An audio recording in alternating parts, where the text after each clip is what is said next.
आज की कहानी सुनाऊं उससे पहले आपको बता दूं कि अपने इस चैनल पे अच्छा ऐसा भी नहीं है कि अकेले मैं ही हूँ। बहुत सारे लोग हैं, बहुत सारे लोग कहानियां सुनाते हैं।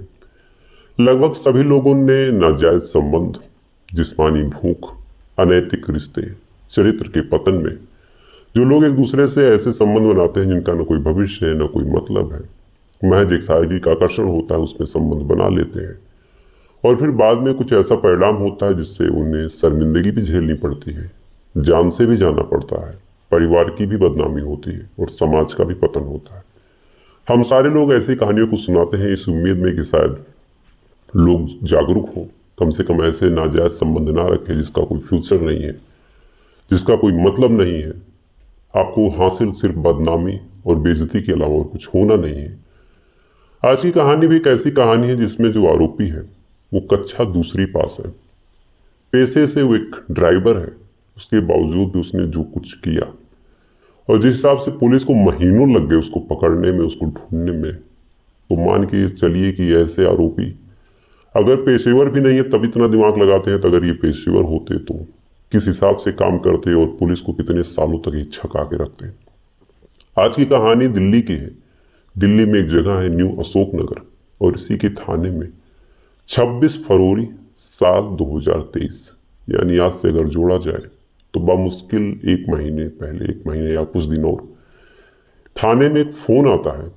फोन करने वाला कहता है, बड़ा घबराया हुआ था, घबराई आवाज में कहता है कि साहब मेरी पत्नी सुबह से गायब थी। मैं उसको खोजने के लिए इधर उधर जा रहा था, इधर उधर ढूंढ रहा था, हर जगह पता कर रहा था। सुबह से गायब थी, इधर उधर खोजा, खोजने के बाद मैं वापस आया कि अब चलता हूँ थाने, FIR करूंगा, कंप्लेन करूंगा। इसके बाद मैं कमरे में गया, कमरे में कुछ डॉक्यूमेंट्स वगैरह लेने, तो देखता हूँ कि बाथरूम के पास मेरी पत्नी की लाश पड़ी हुई है। यानी पत्नी सुबह से गायब थी, शाम को उसकी लाश उसी के घर में मिली। अब पुलिस वालों के पास ऐसा फोन आता है, पुलिस वाले फौरन ही पूछते हैं कि अच्छा आप कहाँ से बोल रहे हैं। सामने वाला बताता है कि मैं इसी न्यू अशोक नगर में, एक बिल्डिंग है E57, इसी के दूसरी मंजिल पे मेरा मकान है, मैं किराए के मकान में रहता हूँ। आप आ जाइए और जो कुछ होगा आप देखिए, चूंकि मुझे लगता है कि मेरी पत्नी का किसी ने कत्ल कर दिया है। अब ऐसा फोन जाता है, पुलिस वाले फौरन वहां पे भाग के पहुंचते हैं, देखते हैं कि फर्श पे एक 30-32 साल की महिला औधे मुंह पड़ी हुई है, मानो जैसे नेचुरल डेथ हुई है, चूंकि न कहीं खून के निशान थे ना ही कहीं चोट के निशान थे। लेकिन अब पति का शक था कि पत्नी के साथ कुछ अनहोनी हुई है, कहीं ऐसा तो नहीं कि किसी ने मार दिया या फिर कोई जहर वगैरह दिया हो। तो इन सारी शंकाओं को मिटाने के लिए अब पोस्टमार्टम कराना था, तो बॉडी को पुलिस वाले कब्जे में लेते हैं। लेने के बाद फिर लाश को भेजते हैं LBS मेडिकल कॉलेज। इस मेडिकल कॉलेज में लाश को भेजते हैं, भेजने के बाद बॉडी का अंतिम संस्कार करवा देते हैं। उसके बाद फिर पोस्टमार्टम रिपोर्ट आने का इंतजार होता है। 1-2 दिन में पोस्टमार्टम रिपोर्ट आती है और जैसे ही पोस्टमार्टम रिपोर्ट आती है, जो परिवार वालों की शक की सुई थी बिल्कुल यकीन में बदल जाती है, क्योंकि पोस्टमार्टम रिपोर्ट में क्लियरली मेंशन था कि इस महिला को किसी ने मारा है, इसको बुरी तरीके से पीटा है, बॉडी में इंटरनल डैमेजेस है और बाद में इसका गला घोट के कत्ल किया गया और कत्ल करके लाश को वहीं पे छोड़ दिया गया। अब पोस्टमार्टम रिपोर्ट से जब पुष्टि हो गई कि इस महिला का कत्ल किया गया है, तो फौरन परिवार वाले जाते हैं, यानी इस मरने वाली महिला का जो पति था आकाश, वो थाने जाता है। जाने के बाद अब कत्ल का मुकदमा दर्ज करता है अज्ञात लोगों के खिलाफ और पुलिस वाले भी अब कातिल को ढूंढने के लिए अपना अनुसंधान, जो पुलिसिया भाषा है जिसमें हम लोग जो कहते हैं कि पुलिस वाले मेहनत कर रहे हैं, मशक्कत कर रहे हैं, तो पुलिस वाले इसको अपनी भाषा में कहते हैं कि अनुसंधान कर रहे हैं। तो पुलिस वाले अपने अनुसंधान को शुरू करते हैं और कातिल को पकड़ने के लिए इधर उधर अब कोशिश करते हैं। सबसे पहले इसके घर पे आते हैं, इसके पति से पूछते हैं कि क्या कुछ हुआ था, क्लियरली बताओ। पति कहता है कि मेरी पत्नी ड्यूटी पे जाती है, मुझे लगा कि ड्यूटी पे गई है तो मैं नॉर्मली इधर उधर घूम घाम के अपना काम करता रहा। शाम हुई तो इसको लौट के आ जाना चाहिए था, लेकिन मैंने देखा कि ये लौट के नहीं आई, तो आसपास के इलाकों में मैं खोजने निकला, जहां जहां ये जा सकती थी वहां पे गया। फोन किया तो फोन उठा नहीं। फिर लौट के जब मैं घर आया तो देखा मेरी पत्नी की लाश पड़ी हुई है। अब इस बीच कौन आया, कौन आके मार के गया, किसने ऐसा किया, मुझे कुछ पता नहीं। अब कायदे से अगर आप इस मामले को देखिए तो एक आदमी उसी के घर में उसी की पत्नी का इस तरह से कत्ल होता है और आदमी को कुछ पता ही नहीं। अब पुलिस वाले इस महिला के बारे में पता करते हैं कि महिला कहाँ जाती थी, क्या करती थी। कोई ऐसा तो नहीं था जो संदिग्ध आया हो, कोई ऐसा तो नहीं है जिसकी किसी से दुश्मनी रही हो, दोस्ती का एंगल, प्यार का एंगल, दुश्मनी का एंगल। और सारे ऐसे ऐसे चीजों में कहीं पैसे की कोई रंजिश हो, कहीं जमीन की कोई विवाद हो, सारी चीजों को खंगालती है।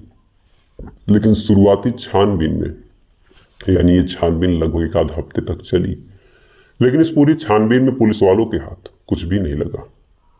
पुलिस वाले जब हर जगह से जांच पड़ताल करके, हर जगह से छानबीन करके थक जाते हैं, तब उन्हें लगता है कि चलो एक बार फिर से घर पे चलते हैं, फिर से उस क्राइम सीन को चेक करते हैं, फिर से आसपास के लोगों से पूछताछ करते हैं।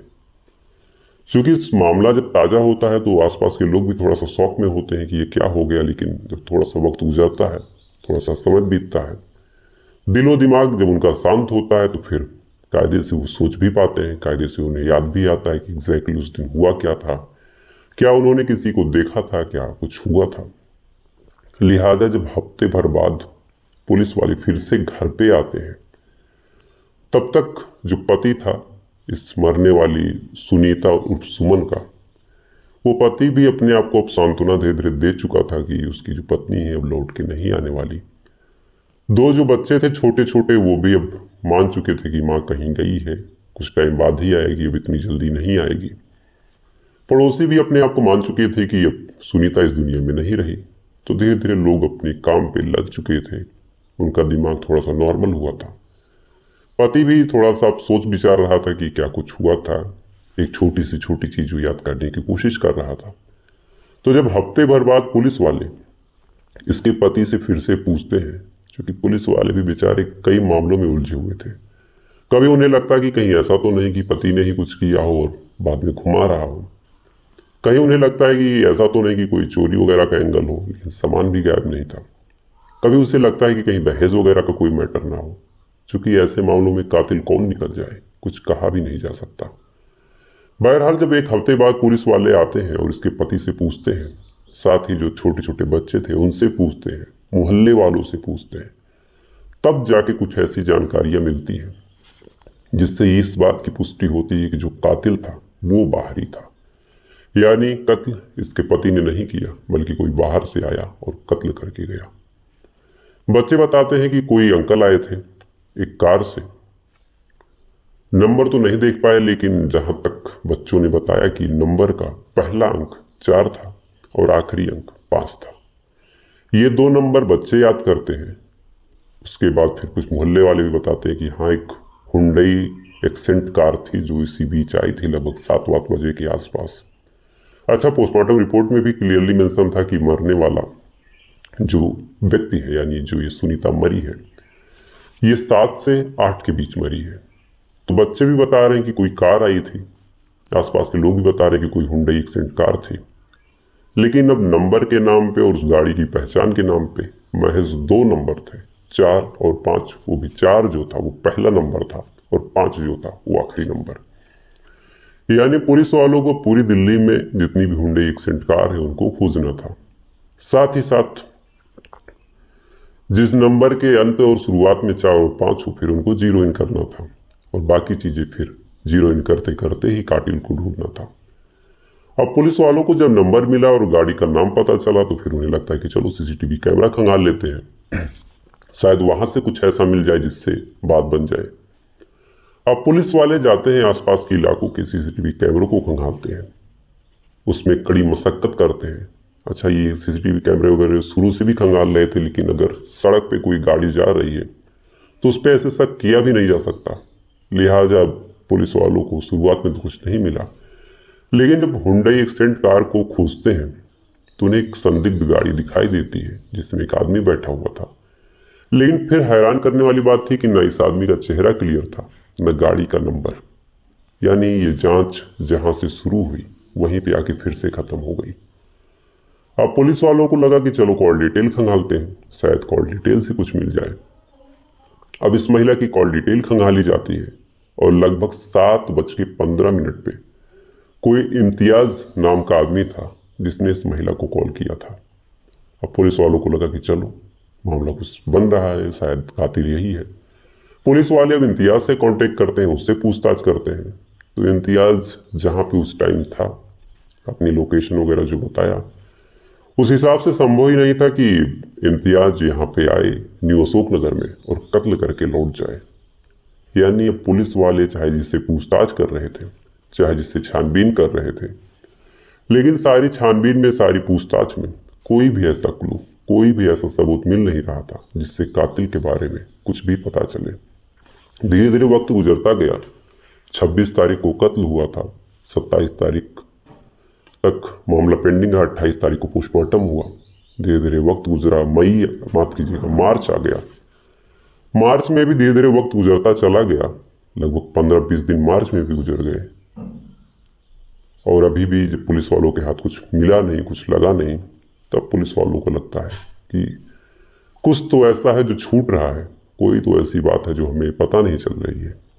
लिहाजा पुलिस वाले फिर से उसके पति से कांटेक्ट करते हैं, फिर से बच्चों से कांटेक्ट करते हैं, फिर से मोहल्ले वालों से कांटेक्ट करते हैं। आए दिन पूछताछ करते, आए दिन एक एक चीज जो निकल सकती थी, जो बाहर आ सकती थी, उन सारे एंगल पे काम करते रहते हैं। धीरे धीरे महीनों गुजरने को हो गए और इसी बीच जो उसका पति था, यानी मरने वाली महिला का पति आकाश, उसे एक बात याद आती है और वो आदमी बताता है कि 1-2 महीने पहले एक आदमी ने एक नए नंबर से फोन किया था।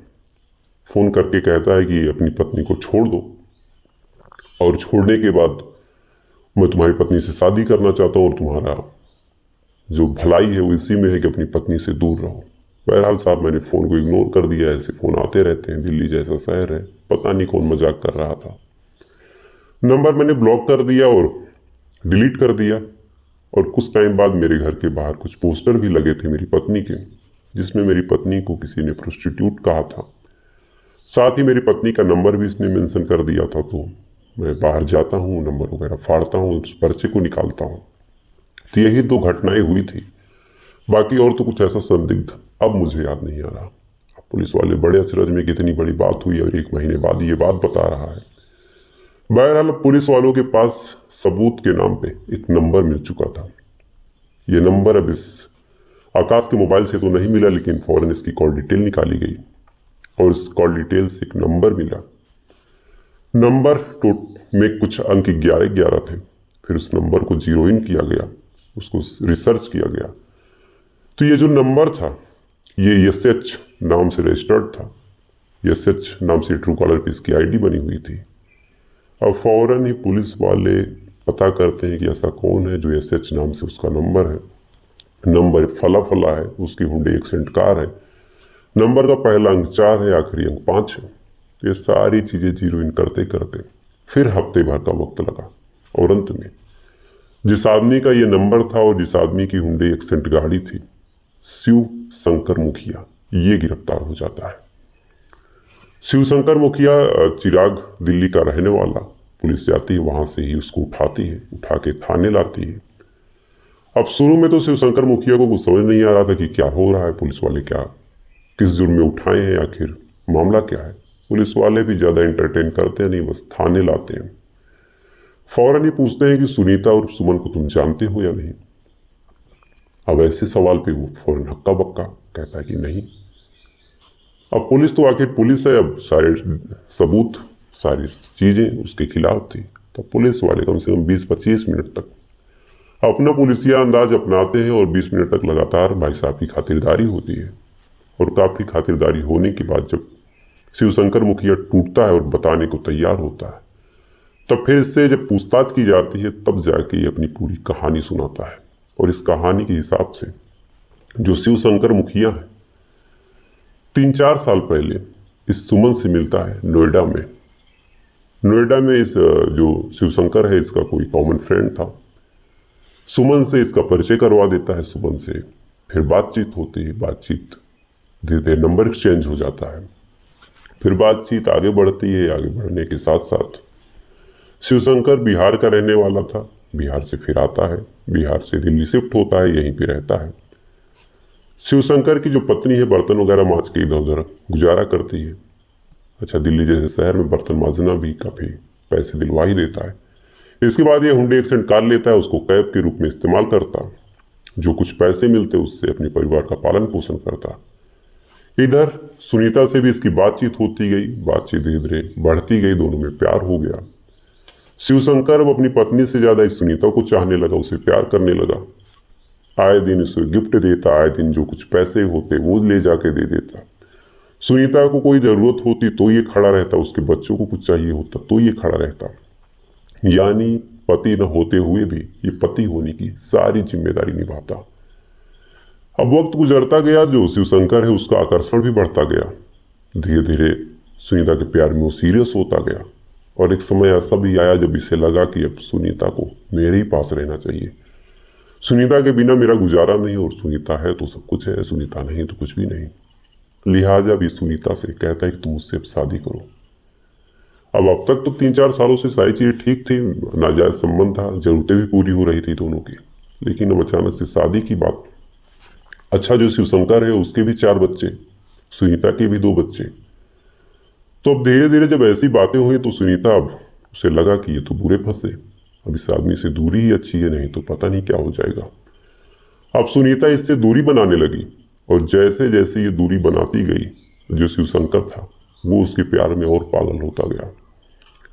आए दिन ये मिलने बुलाता, आए दिन फिर दबाव बनाता कि मुझसे शादी करो। लेकिन अब सुनीता अपने पति को छोड़ के कैसे शादी कर सकती थी, तो सुनीता समझाती बुझाती मना करती। चीजें चलती रही, धीरे धीरे वक्त गुजरता गया। 26 फरवरी साल 2023 को सुनीता से वो कहता है कि मैं तुम्हारे घर पे आ रहा हूँ। अब पति था नहीं तो फिर कहती है कि ठीक है आ जाओ। बाकायदा ये घर पे जाता है, घर पे देखता है कि पति वगैरह की कुछ फोटोज हैं, फोन में भी फोटो हैं। इतना देखने के बाद ये गुस्सा होता है, गुस्सा होने के बाद फिर कहता है कि अपने पति को छोड़ो, मेरे साथ चलो। और इस पे सुनीता भी झुंझुला जाती है, कहती है कि तुम एक ही बात बार बार बोलते हो, जबकि तुम जानते हो कि शादी वगैरह पॉसिबल नहीं। धीरे धीरे वक्त गुजरता गया, दोनों के बीच झगड़ा तकरार बढ़ता गया, और अंत में जब इसे लगा शिवशंकर को कि अब ये नहीं मानेगी, तो गुस्से में फिर ये सुनीता को पीटने लगता है। अब सुनीता जब मार खाती है तो मदद के लिए चिल्लाती है, और इसे लगा कि ये चिल्लाएगी तो आसपास के लोग इकट्ठा हो जाएंगे और मैं फंस जाऊंगा। लिहाजा भी ये सुनीता को गिरा देता है। गिराने के बाद फिर उसके मुंह पे हाथ रख के इसका गला घोट के इसकी जान ले लेता है, कत्ल करता है। फिर बाकी जो बाल वगैरह खराब हुए थे, कपड़े वगैरह खराब हुए थे, बाकायदा उनको सही करता है। उसके बाद धीरे से वहां से पूरे कॉन्फिडेंस में निकलता है। निकलने के बाद अपनी गाड़ी उठाता है, गाड़ी उठाने के बाद न्यू अशोक नगर से भागता है, और भाग के चिराग दिल्ली चला जाता है। इसे पूरा यकीन था कि चूंकि कोई सबूत, कोई सुराग, अच्छा इतना दिमागी था कि फोन भी अपने फोन से नहीं करता था, वो सिस्टम से करता था। तो पुलिस वाले जब सुनीता की कॉल डिटेल खंगालते हैं तो वहां से इसका कुछ भी डिटेल नहीं मिलता। लेकिन ओवर कॉन्फिडेंस में जब इसने धमकी वगैरह दी, और बीच में जब सुनीता इससे बात करना बंद की, तो इसने फिर पोस्टर वगैरह जो सुनीता के लगवाए, ये सारी चीजें फिर बाद में इसके खिलाफ सबूत बनी। और अभी ये कुछ दिन पहले, लगभग 1 हफ्ते पहले ही पकड़ा गया। और ऐसा सातिर दिमागी था कि 1 महीने तक दिल्ली पुलिस भी इसके इर्द गिर्द घूमती रही, लेकिन कोई सबूत, कोई सुराग इसके खिलाफ नहीं मिला। अच्छा, ये सारी चीजें तो जब पुलिस वाले बताएं तो फिर जो डीसीपी है वहां की, उस न्यू अशोक नगर की, अमृता गुगलोत, उन्होंने एक और बात बोली। अब पता नहीं इस बात में कितनी सच्चाई है, लेकिन अब इस मामले की जांच अधिकारी है तो इस हिसाब से इस बात को भी सुनना पड़ेगा। दरअसल इन्होंने कहा कि ये जो सुनीता थी ये देह व्यापार से जुड़ी थी, यानी ये सेक्स सर्विस देती थी, सेक्स वर्कर थी। और शुरुआत में जो ये था शिवशंकर मुखिया, वो इसी का क्लाइंट था, और बाद में धीरे धीरे प्यार में सीरियस हो गया और चाह रहा था कि ये सेक्स वर्किंग और अपने पति दोनों को छोड़ दे, और इसीलिए कत्ल हुआ। बहरहाल रीजन चाहे जो रहा हो, लेकिन एक चीज बड़ी कॉमन थी, वो थी अवैध संबंध, और इसी में कत्ल हुआ। दोस्तों, अगर सच्चे क्राइम की अनकही कहानियां आपको रोमांचित करती हैं, तो अभी डार्क रियलिटी शोज को सब्सक्राइब कीजिए, क्योंकि असली जुर्म की अगली सच्चाई आप मिस नहीं करना चाहेंगे।